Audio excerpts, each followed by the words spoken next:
This video might hurt your feelings, but it could be incredibly helpful for you in the future. The truth is, many men fall into the nice guy category without even realizing it. Maybe you or someone you know is always acting like the nice guy. If you are the nice guy, it's not your fault. It could be because you grew up without a father, due to an educational system dominated by women, extreme feminism, or maybe a combination of all these factors. No matter what made you a nice guy, it's your responsibility to look ahead and leave that attitude behind. Before you start wondering what's wrong with being a nice guy, I want you to understand that there's a significant difference between being a genuinely good person and being Mr. Nice Guy. The main belief of all nice guys is that if they are nice enough to everyone, the world will give them exactly what they want. That's a fantasy world. The reality is that the more you are self-sacrificing in your kindness, the more people will take advantage of you. But what if I told you that there's a very dark side to being a nice guy? What if I told you that the typical nice guy isn't truly a good person?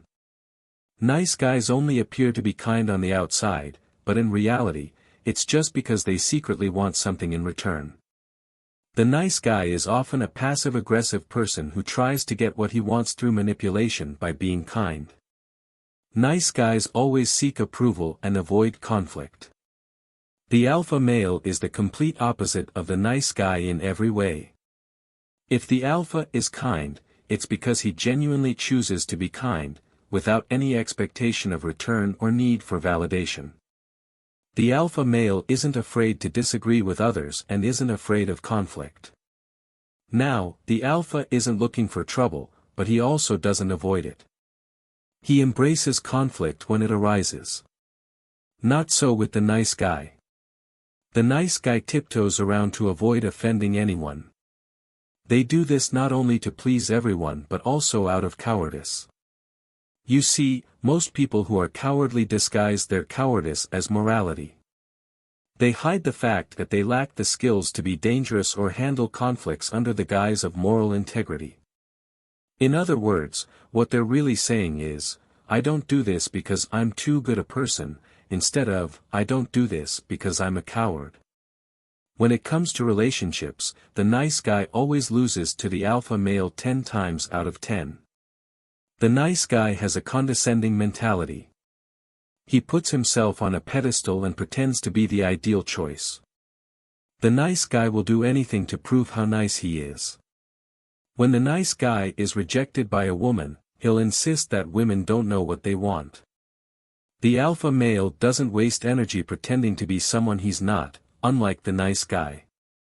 The alpha male doesn't care if people dislike him for who he is. Of course, like the nice guy, the alpha male can also be rejected by women. The big difference is that the alpha is sincere and doesn't deny reality or pretend to be a friend when rejected. If an alpha is rejected, he knows there are plenty of other opportunities and moves on. The nice guy often wastes his time in the friend zone, sometimes for years.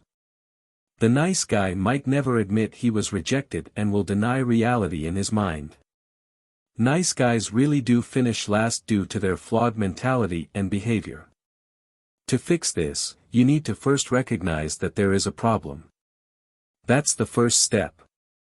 No one wants to admit that they're the nice guy who is ignored or not taken seriously. Look at yourself objectively.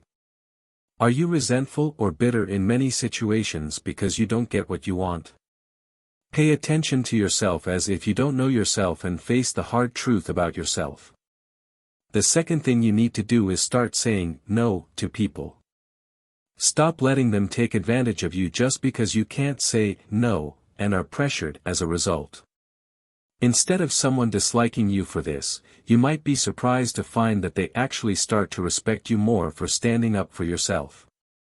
It's okay to be a little selfish in life. Love yourself and don't sacrifice yourself for people who wouldn't do the same for you. Third, be kind only if you genuinely want to be kind.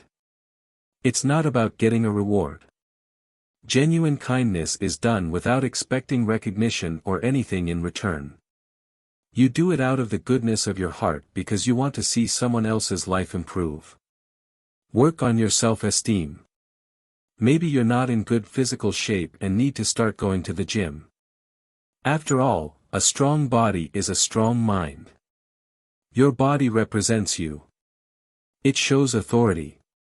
If your body is well maintained and aesthetically pleasing, you might arrive at places looking disheveled but still stand out.